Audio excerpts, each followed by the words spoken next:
Welcome to Oats. A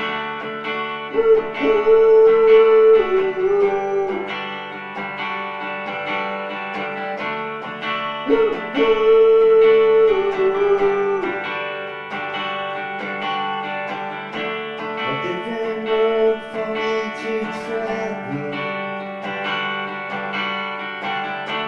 A mystery you can unravel. A different time, a different place, a daring look upon my face. A different road for me to travel. Yeah.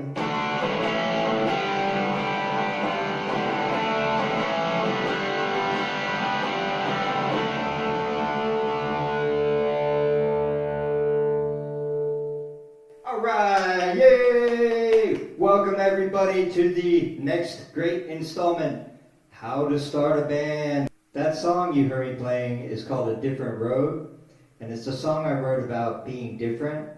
And when you're a musician, you're kind of different, and when you're in a band, you're kind of different. And one thing that musicians do that other people don't necessarily do is have rehearsal all the time. You often see musicians rehearsing or practicing.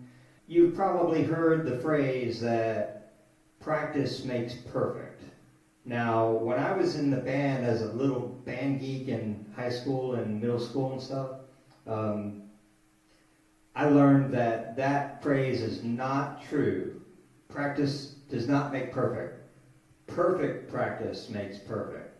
So that's what we're going to talk about today, is how to rehearse effectively, and that includes this concept of perfect practice, and I'll show you how that goes. I'm going to offer you 3 tips on how to rehearse effectively. So let's just get to it. Number 1, rehearse to a click. Now, it doesn't have to be a click per se. It can be any sort of set time source. But when you continually rehearse with a steady time source, it makes you better. And that's just the bottom line. Some people are born with pretty good time. Some people are born with better time than others. But I think that pretty much everyone benefits from rehearsing to a stable time source. The idea of rehearsing to a click or steady time source is to make it so that when you're doing the performance, it's just rote. It's automatic. It's like muscle memory, just like a ball player of whatever kind practices a lot and they do their motions automatically, and that's kind of what you're going for as far as being a pro musician. You want to have it down so well and have rehearsed it so well that it's an automatic thing.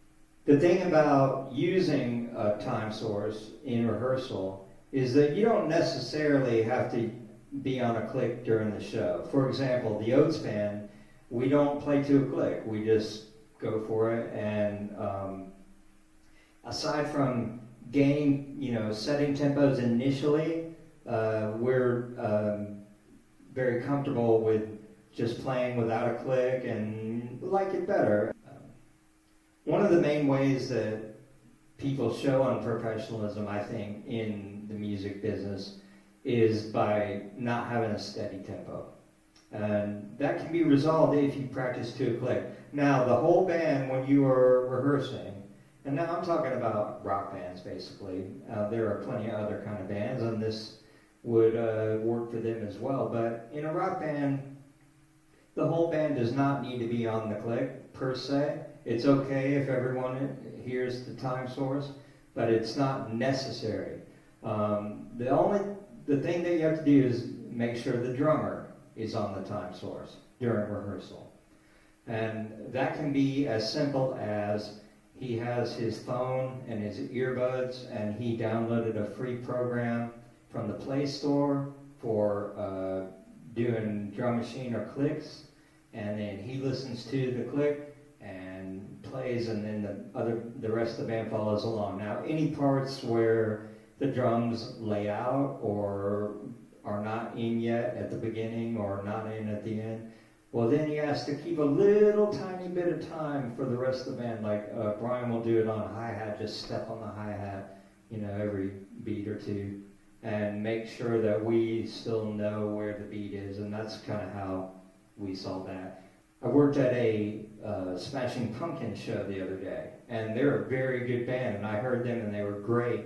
And then I went on YouTube and watched the show in another city.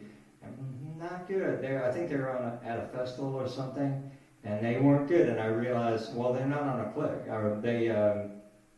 And they don't necessarily have to be, like I said, but you do got to hold. And if you rehearse with a click, and most of your time is rehearsal, and then you go and play the show, then it is much more likely that you're going to hold that steady tempo, and that's what you want.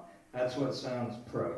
So, the second suggestion, pro tip, trick, whatever you want to call it, that I have for you is record it. Record your rehearsals. Now, the thing about recording is, back in the day when the waiting was rehearsing, we recorded all of our rehearsals, never listened to them. And the reason we never listened to them is because we were rehearsing 3 and 4 nights a week. Literally 4 to 5 hours a night for 4 nights, usually 4 nights a week.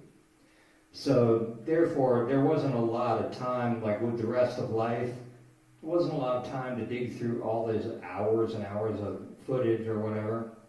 So all that stuff basically was useless. But what I suggest is to just go in and record a sampling, record a few songs, record several songs even, perhaps, but what you have to do is you must listen to it.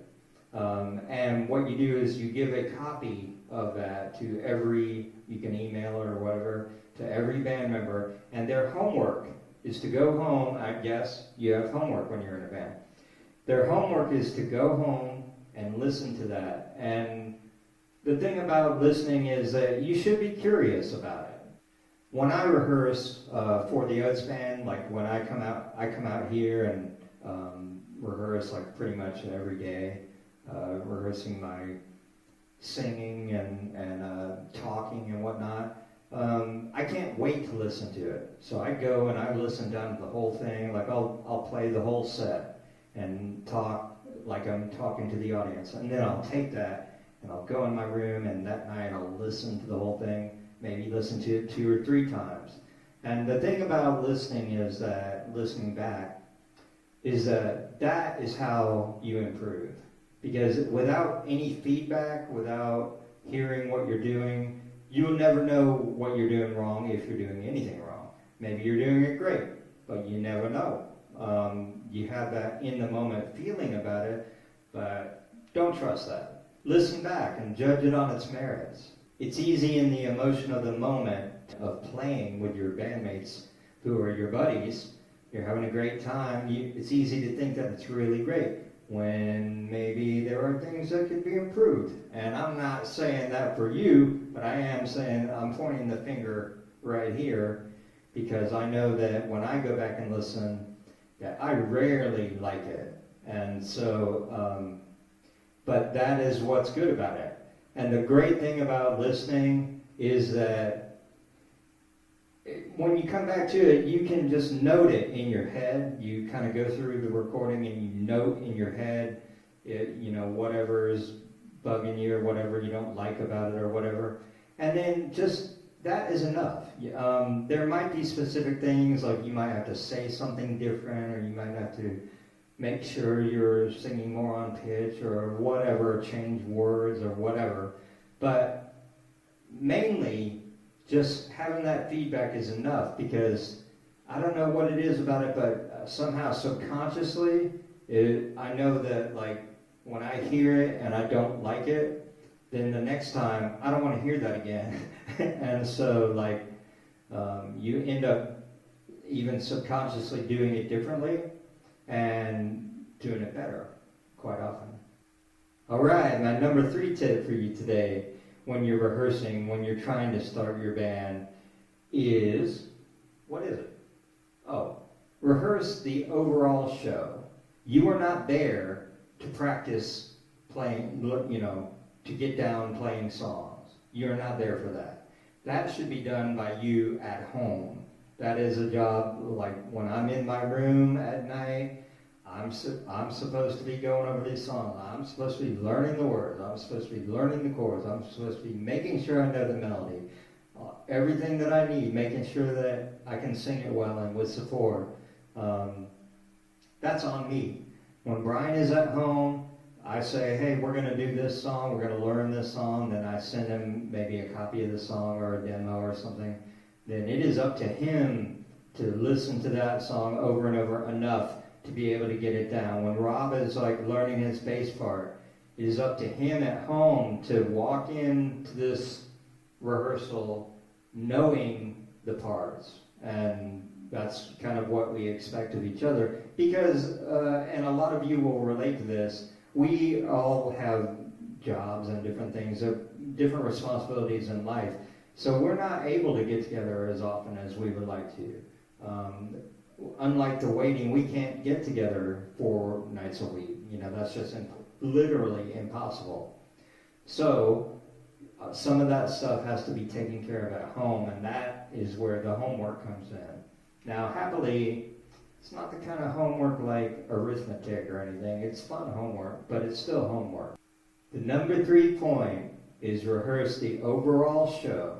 After you have worked at home on your individual parts, when you come together, the idea then is to rehearse the overall show. You're not trying to rehearse, you're not play a song, play a song, play a song. That's not what you're trying to do. When we all come together, then we rehearse the entire set.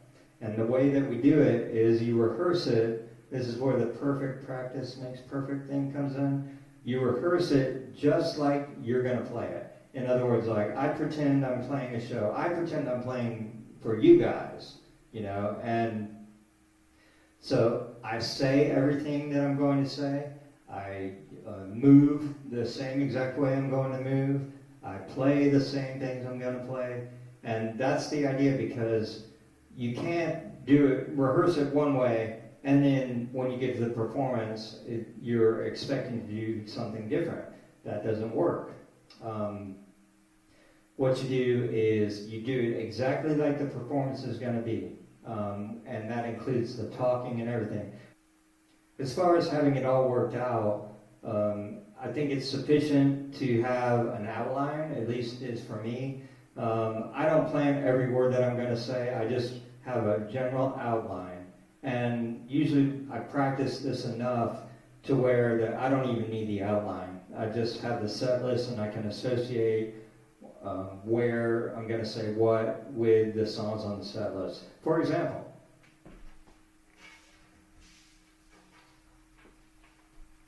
this is my outline for this video. Like, you can see that I have rehearsed a click and then all the sub things that I'm going to say about it. And I just, little reminder for my brain is, like I have rehearsed the click, any time source, it makes you better.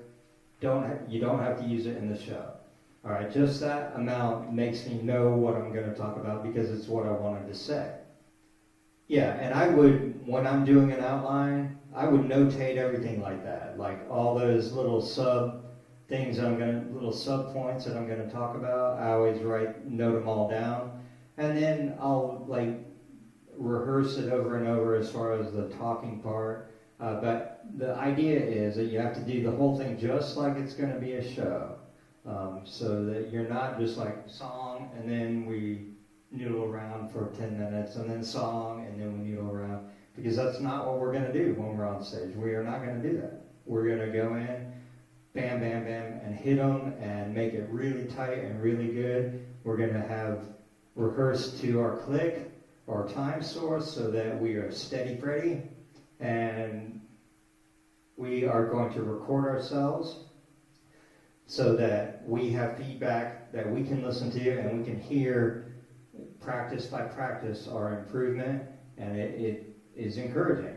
I'm very grateful that you guys allow me to